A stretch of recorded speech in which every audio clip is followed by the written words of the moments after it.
Hello, hello. I hope everybody is having a good day, a good night. You've made it to the middle of the week, and yes, we are 1 week off for the month of December. Um, the plan is to go back to the usual weeks in 2026, but for the month of December, just due to obligations I have and where the holidays fall, in order for us to actually have streams this month, I decided to just switch up the weeks. Ooh. Hang on, guys. I am pouring my tea. I have this cute little teapot. I think I told you all about it the last time. I have this cute little teapot that fits in the cup, and it holds 2 cups worth of the tea. And it is just the cutest thing ever. I get way more use out of it than a tea ball. Not that I don't still appreciate having the tea ball when I want more than just this much tea. But yes, I am very appreciative of this teacup.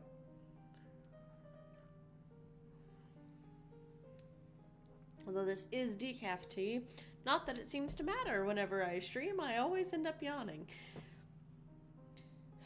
And it's not because I don't like what I'm talking about. So today is going to be a little interesting. And I'll get into why as we go into it. But let's get into Sally's Lament, shall we? Alrighty. As per usual, this is meant to entertain and inform. I don't hold any rights to the works described, and I hope you'll enjoy.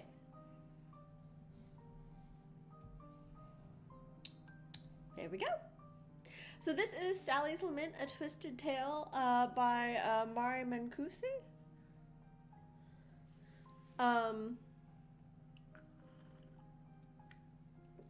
So a couple of things to say straight off the bat. This is the first Twisted Tale I have read. I know the general premise of what a Twisted Tale is, which is, hey, you know this story, but what if we change this one thing, typically early in the story, and how would it shake out? So that's generally the vibe of it. And spoiler, I really liked this one. So publishing details, unsurprisingly, for Nightmare Before Christmas. This is a Disney Hyperion publishing in 2024. It is technically part of a series. Uh-oh.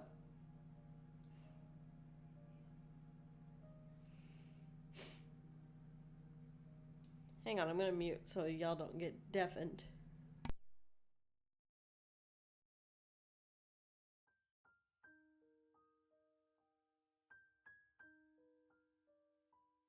Oh, sorry about that, guys. So it is part of the series. It is part of the Twisted Tales, but they aren't like a numerical series. It's a series built on vibe and premise.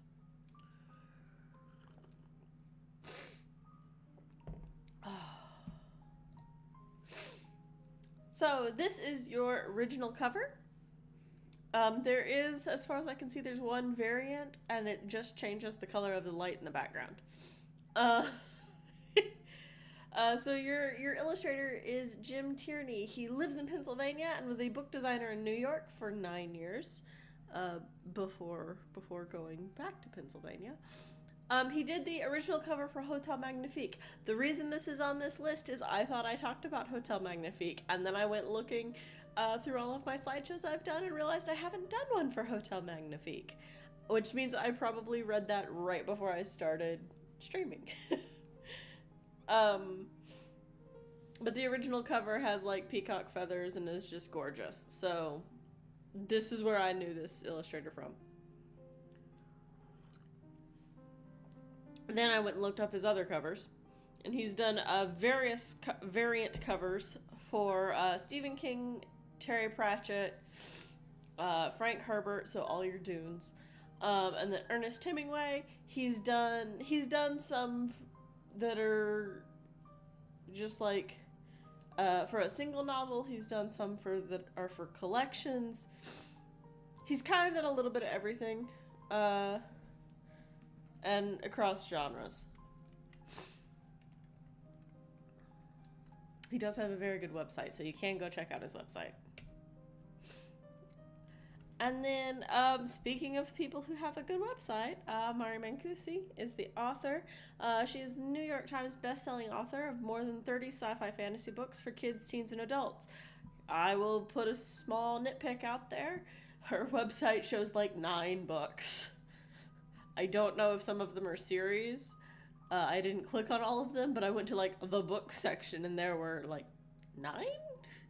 And I was a little confused as to why there were so few. But her About Me section was super fun. So she is a gamer. She listed several in particular. I've listed 3 here. She specifically mentioned liking Elden Ring, Fallout, and the Final Fantasy series.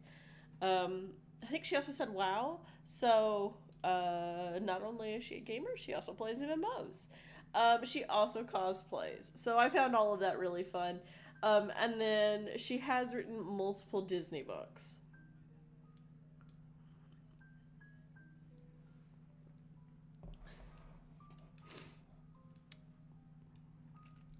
So, I meant to, hang on. I did mean to look something else up right quick. Hang on.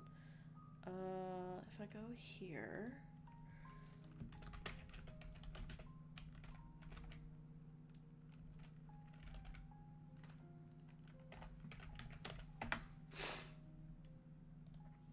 Go here. Okay. So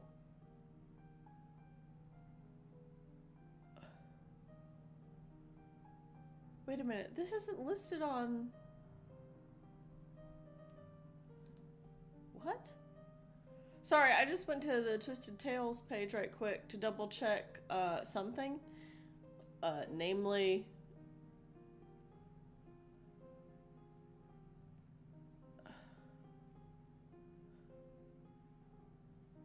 What in the world? Hang on. Hang on. Is this not... Why is this not on Disney's page when it's put out by Disney?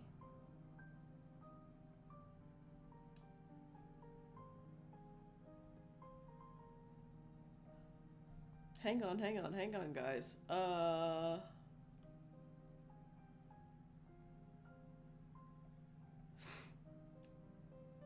none of her books actually on the Disney page? If that's true, that's wild. No, there's one. Her Frozen ones are here.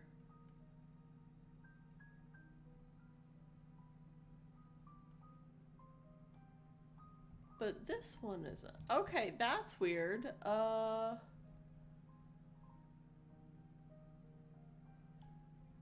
Why?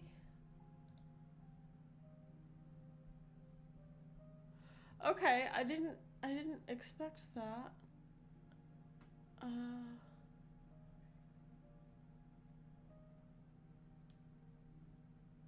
Why is that? Wait a minute.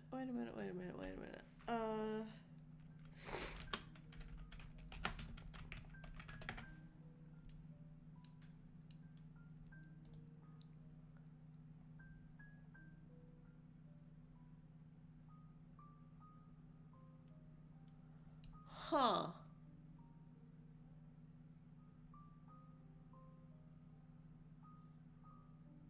Okay, that's odd. If you search for it by name, you can find it, but it's not listed under the Twisted Tales section. And it's not listed under the Nightmare Before Christmas section. What in the world? Hang on. Sorry, this has just baffled me because...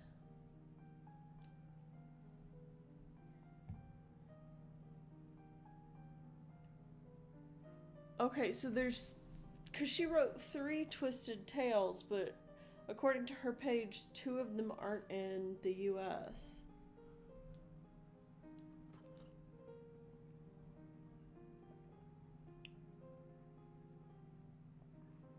Because she wrote one for King Arthur and one for Robin Hood as well.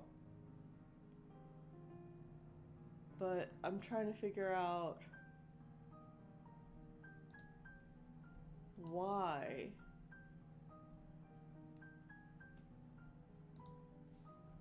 Hang on.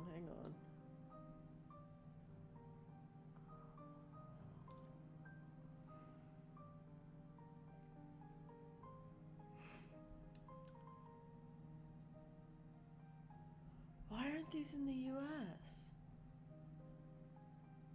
That's so weird. Okay, well, I'm gonna ignore that and go back to what we were doing. Sorry, that was weird. Okay, yeah, because her website has her writing 5 Disney books and contributing to an anthology, and you go on to Disney and you can find her Frozen book and the anthology, but you can't find Sally and you can't find the other 2. So that's weird. Let's move on.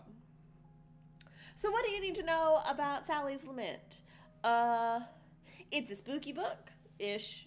We'll get into it. It's a movie tie-in, it's an adventure, and it's sweet. It is saccharine sweet almost, but it's also really nice. So let's talk about the elephant in the room. If you are not a fan of Nightmare Before Christmas, that's okay. So I'm not a huge Nightmare Before Christmas fan. I'll admit that right here now, even before going to the next page. I think I first was familiar with it through Kingdom Hearts Chain of Memories for the Game Boy Advance, which was my first Kingdom Hearts game, and I love that card system. Anyway, that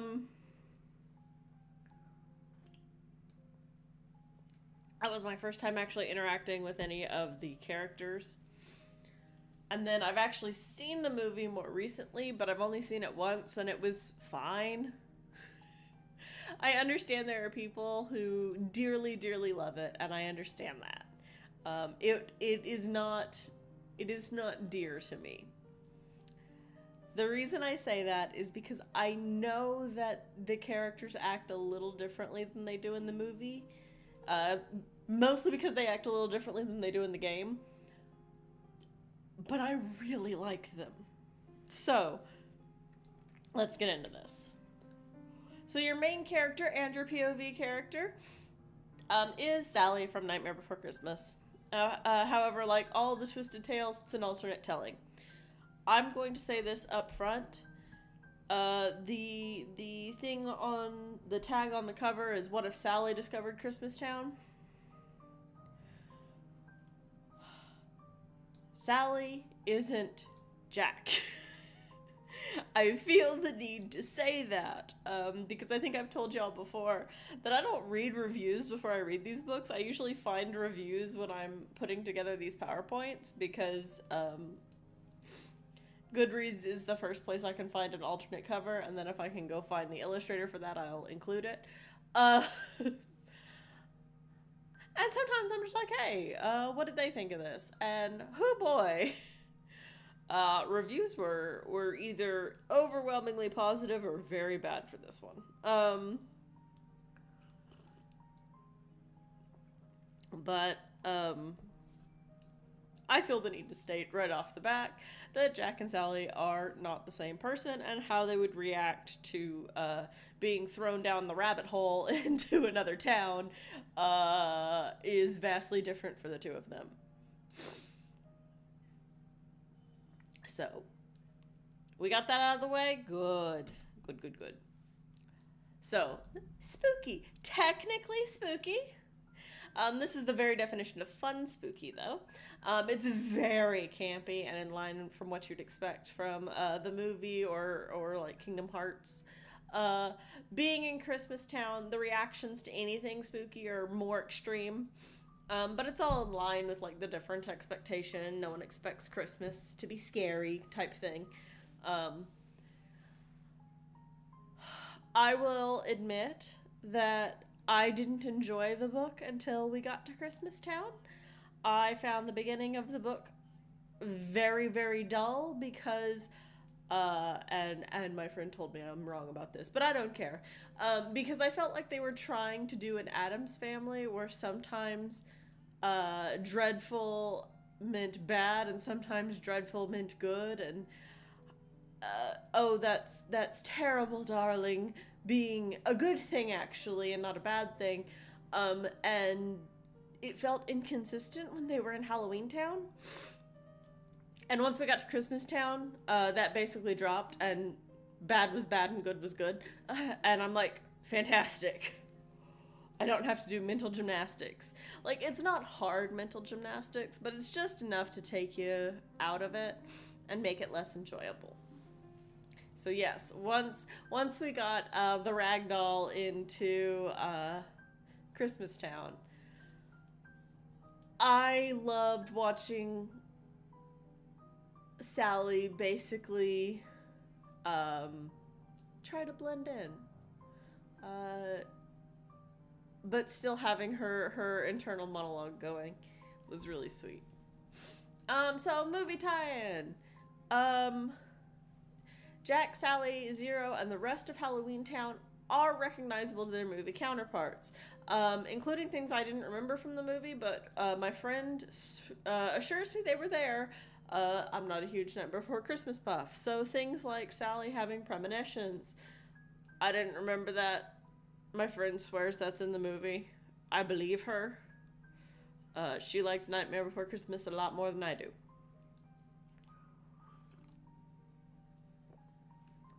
Zero is an adorable little ghost dog. Very sweet.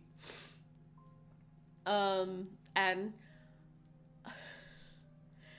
Jack is just the tallest ball of chaos you can imagine. He is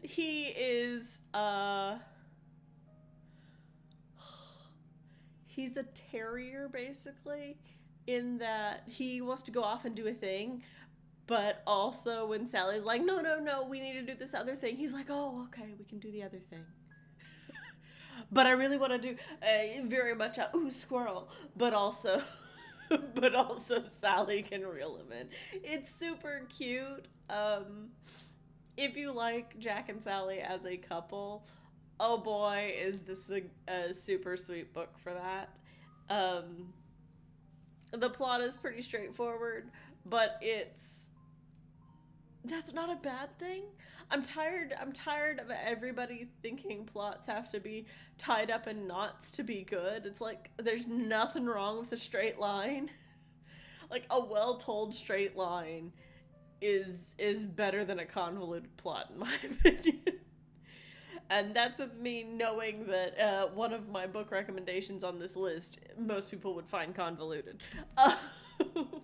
So this is an adventure story. It doesn't start that way.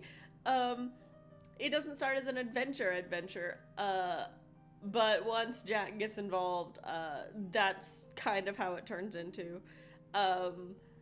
When Sally is exploring Christmas Town, it's not really an adventure book. It's more of a, hey, what if? And then Jack gets involved, and yeah, it becomes an adventure. It really feels like a good D&D one-shot. So that last third of the book, it would make a really good D&D one-shot. Holiday themed, of course, since we're in Christmas Town. I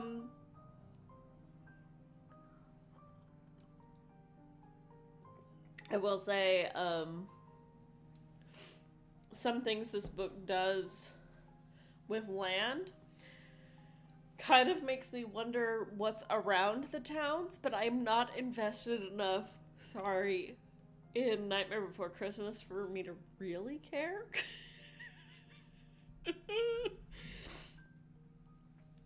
But, yeah. And finally, it's sweet. It's not quite romance light. There's not enough of it for that. But it's super soft and sweet, especially between Sally and Jack. There's a couple of super cute moments. Um, like, don't get me wrong, I think basically whenever they're uh, doing anything together, they're super cute. But there are some especially soft and sweet ones. But also, Sally's interactions with another doll named Abigail are so nice. And so, general rundown on why I like this interaction and friendship is that the dolls in Christmastown are all like porcelain dolls. And so Abigail really likes Sally's dress. And Sally's like, "Oh, I really like your dress. It's super elaborate and nice." And Abigail's comment is, "The word you're looking for is itchy." And they just have a great interaction and banter off of each other.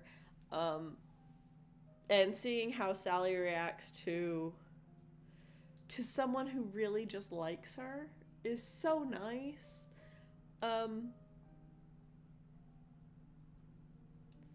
Because the beginning of the book, you got the distinct impression, feeling, whatever.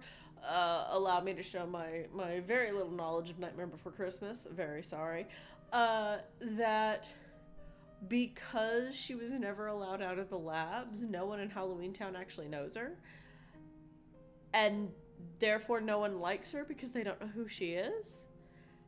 And so here she is in Halloween Town, or in Christmas Town, where also no one knows her, but Abigail immediately likes her. And it's so nice. It's so nice to see. Don't go into this expecting a deep and twisty plot. It's not. It's pretty straightforward. Some of the twists are barely twists. But Jack and Sally interacting is adorable. Them figuring out snow is adorable. It's just a sweet book. It's so nice.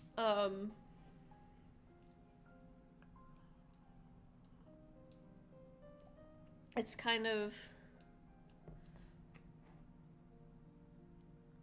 if Nightmare Before Christmas is a mix Halloween Christmas coded movie, this is very much a Christmas with a dash of Halloween. Like, you can watch it around Halloween, but it's clearly Christmas coded. Or read. I meant read. Onto the recommendations. You'll notice there's 5 here. Don't worry about it. It's because I forgot the last one and I refused to take one off. So let's go down the list. We have The Luminaries by Susan Dennard. This is one that I have talked about before, that I read and have done a recommendation on. It is fairies and fae type stuff, and them not being nice, basically. So that kind of spooky. You have Lockwood and Company and The Streaming Staircase by Jonathan Stroud, which is about the children ghost hunters fighting ghosts that are very, very deadly. Absolutely can kill children and adults. We're going to skip the third one for a second because I'm going to go off on a tangent when I get there. Just put a pin in The Hogfather. Splendor and Glooms by Laura Amy Schultz is... It's spookier than this one, so let's start with that fact. Because it feels a little like Turn of the Screw in that the scary part is that there's kids involved, and very much Splendor and Glooms would not be as scary if there weren't actual children involved. If they were like teenagers or 20-year-olds, far less scary. But because there's actual children involved, it is in fact scary. Also, if I remember correctly, that's a multi-point of view one. But if you like creepy traveling entertainers that have puppets, that's the book for you. What Doesn't Break by Cassandra Caw. This was the one that I wanted to put on this list and then forgot about. And I'm like, as I was typing out Fun Spooky, I'm like, oh, that's Laudna from Critical Role. Wait, what was her book? This is Laudna's book. This is the Critical Role book. This is the Dear Fun Spooky. I adore her and Pate, and will hear no ill of them. Gosh, she's a sweetheart.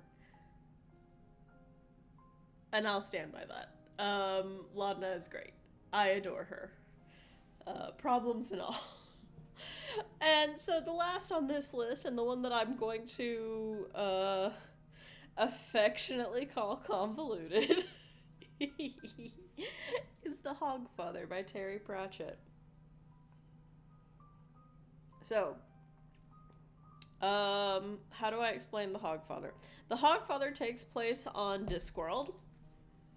I'm not gonna go into what that means, but trust me. And the main premise of The Hogfather is that the auditors of the universe have hired an assassin to kill the Hogfather, who is, in fact, Discworld's Father Christmas equivalent. And the assassin that Assassin's Guild assigns, his name is Teatame, and he decides the way to inhume the Hogfather is to go after the Tooth Fairy. And if this sounds like a zany adventure, congratulations, welcome to Discworld. This has two of my favorite characters in it. Thank goodness they're in other books too, but I adore them in this, which is Susan, who is Death's granddaughter, and the anthropomorphic personification of Death, who is what he sounds like. I adore this book. I don't care that it is convoluted. It is sassy. It is the spirit of the season. It's hilarious. So Death is kind isn't the right word. Death likes people.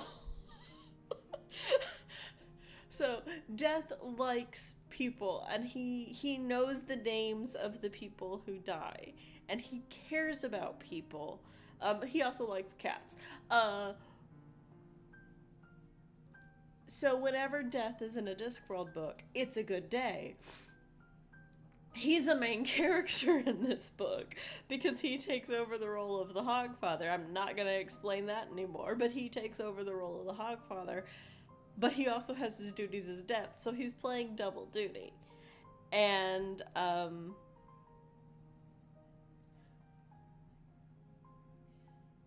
you have Bilious. The oh god of hangovers.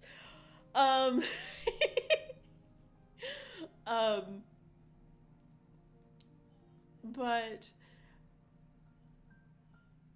so you have Death who deeply cares and takes on the role of the Hogfather, basically to keep the world running.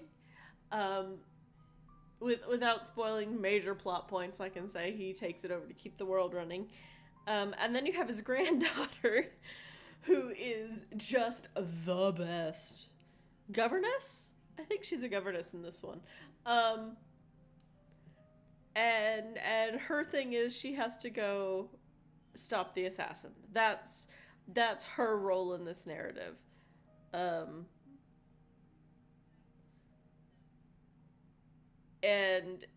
to be fair, it starts out where she thinks Death is the bad guy, but he's like, no.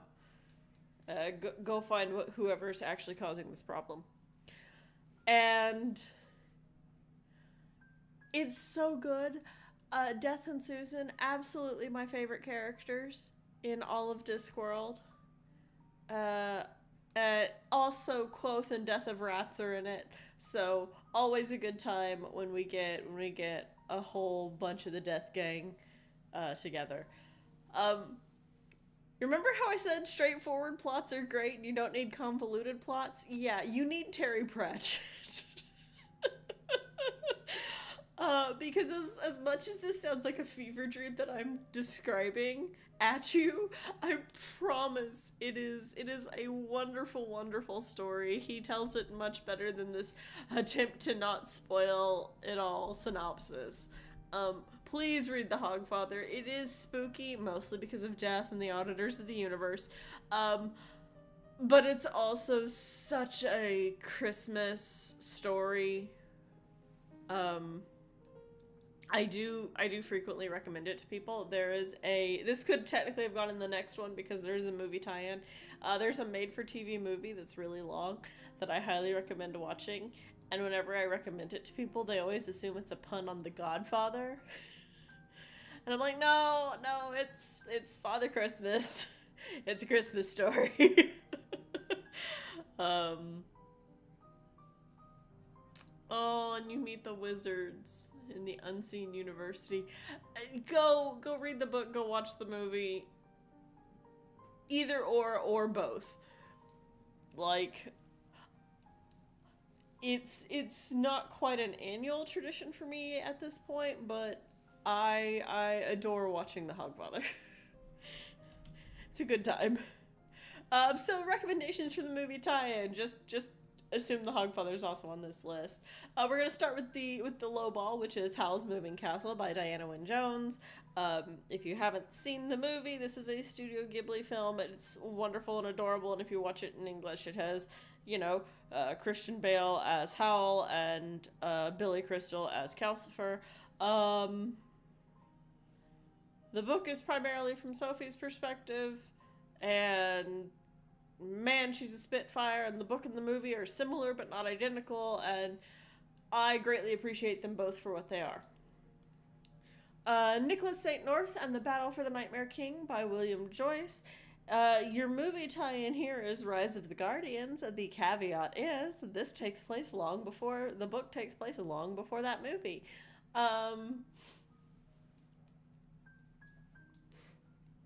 Because the Nightmare King in question is pitch black, or the Boogeyman. I'm like, hang on, he has the title, the Boogeyman. Although you're more likely to hear him called Pitch in the book, or Cosmostus Pitchner, which was his name before he was the Boogeyman. And without spoiling the fourth book in the series,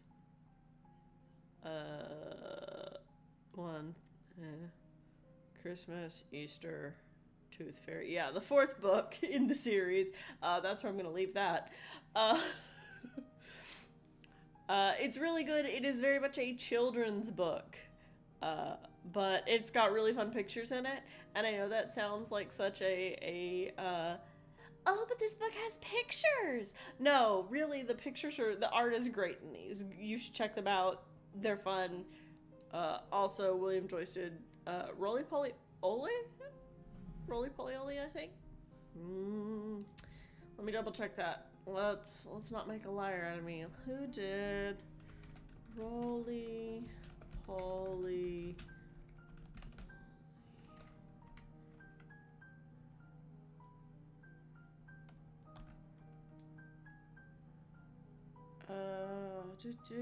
Yeah.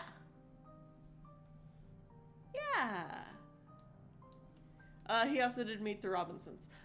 So there's your fun Disney tie-in. You cannot escape.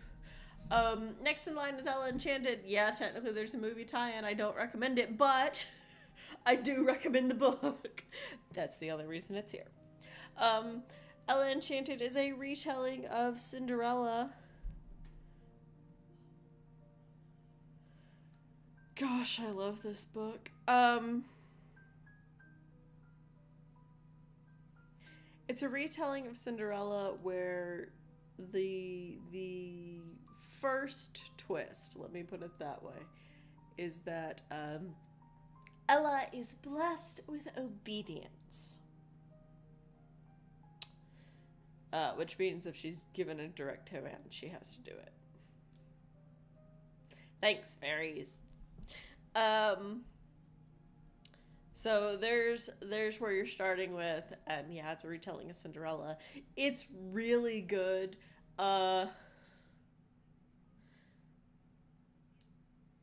Sure, you can call the movie a bad fanfic of it, kind of, which is rich coming from me, considering that's what some people called Sally's Lament. But I'm not deeply invested in Nightmare Before Christmas.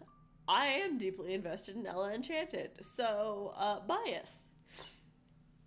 So there you go. If you want to know, hey, am I biased? Yes, I am. I adore Ella Enchanted. Ella Enchanted and the Two Princesses of Bamar both have very broken spines, and I'm terrified that they're going to fall apart, and I will have to buy new ones, and they don't make those covers anymore. I will be sad. And the last one here is Tanu by Ursula K. Le Guin. Now, before you go out and start looking for this movie, you can't find it. It's called Tales from Earthsea. It's a Studio Ghibli, and it is a mashup of a whole bunch of Wizard of Earthsea books. The reason I've put Tahanu down is because it pulls from the whole series, including Tahanu.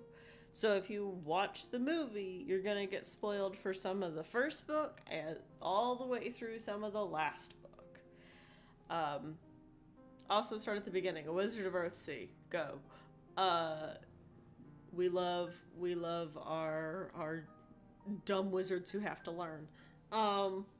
And by dumb, I mean incredibly smart, like book smart and intelligence wise, and just like tanked their wisdom score.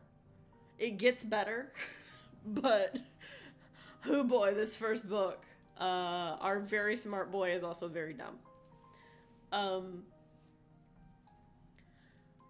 I will say I have seen Tales from Earthsea. I enjoyed it.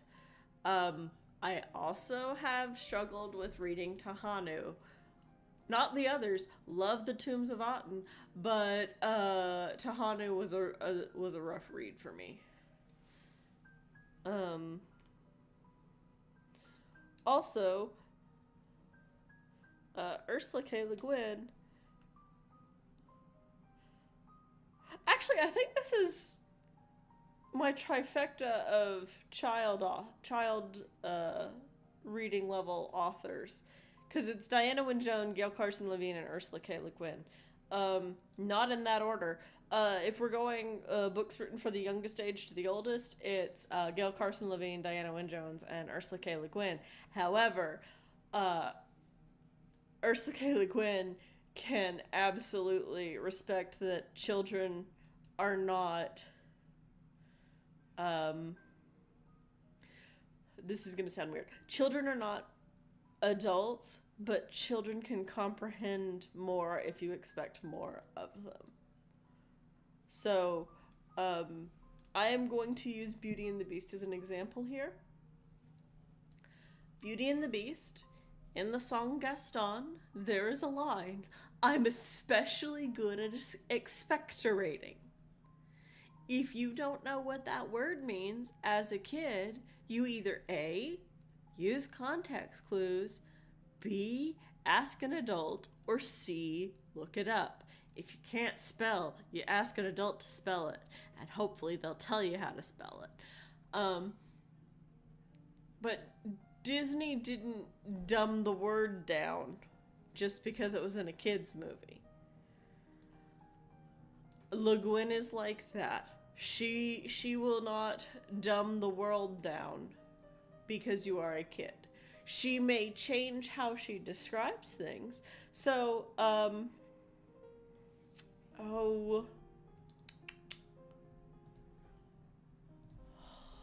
what's the other one I like the second book of? Ursula K. Le Guin.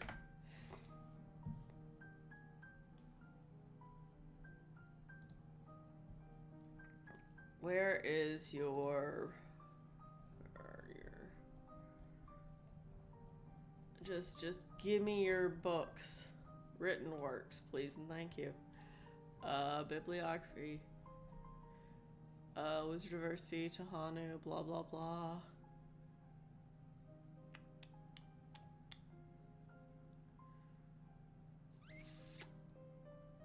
Where is it not her?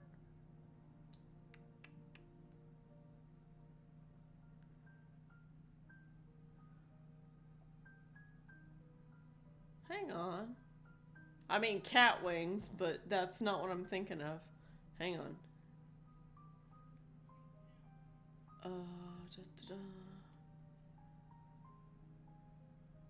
Wait, is Le Guin not the one who did... Hang on, who did, Oh, it's not her. Oh. Oh, I forgot about her. Okay, okay. Le Guin doesn't talk down to kids either.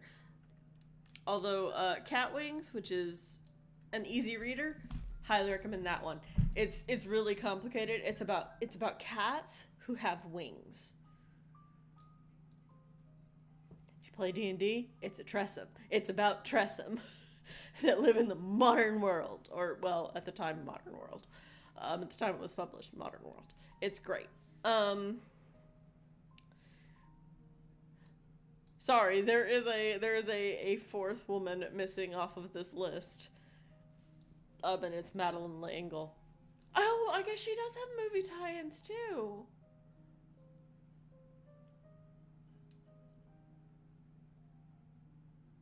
I guess that's true. Hang on.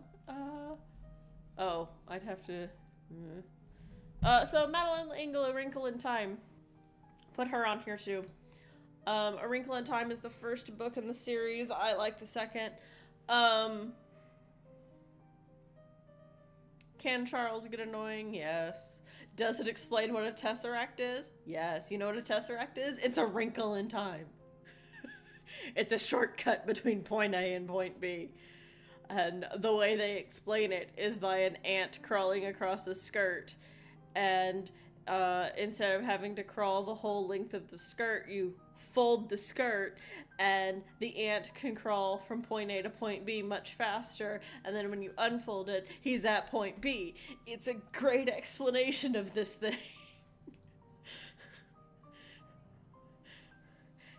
You learned the Tesseract from Marvel. I learned the Tesseract from L'Engle. We are not the same.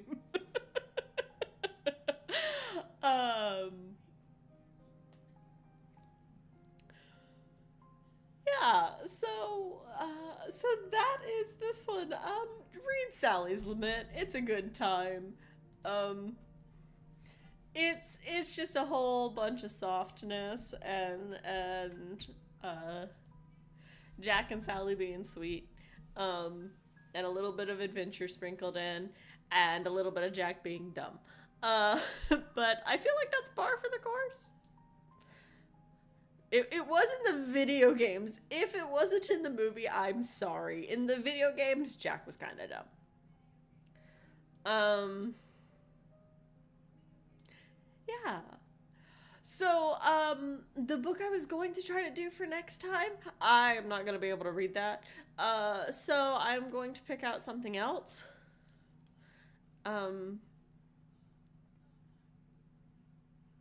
Should I do A Wrinkle in Time?